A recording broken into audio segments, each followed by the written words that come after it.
Сәлем достар, бүгін сіздермен компот дайындайтын боламыз. Достар, менің каналыма тіркеліп отырыңыздар. Парақшамнан өте дәмді тағамдардың рецептін көре аласыздар. Лайк басып, комментарий жазуды ұмытпаймыз.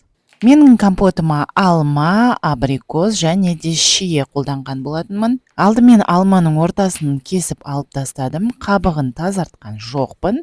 Осылай үлкен бөлшектерге бөліп дайындап қойдым. Ал абрикосты екіге бөліп ортасындағы тастарын алып тастадым. Бұл уақытта суымыз қайнады. Менде шамамен 3 литр су алдым. Енді кезекте жуылып дайын тұрған шиемізді қосамыз. Мендегі өлшемдер бәрі шамамен көзбен өлшенген. Содан соң алмамды қостым және де өрікті, яғни абрикостарымызды қосамыз.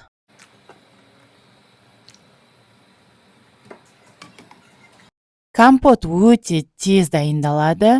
Бір қайнатып алғаннан соң қантымызды қосамыз.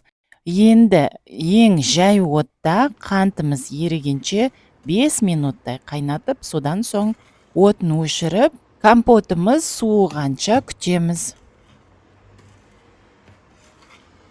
Осымен компотымыз дайын болды. Компот суығаннан соң ыдысқа құйып, тоңазытқышқа салқындатып ішу міндетті. Менің парақшама тіркеліп отырыңыздар, себебі алдағы уақытта абрикостан, яғни өріктен шырын жасау рецептімен бөлісетін боламын.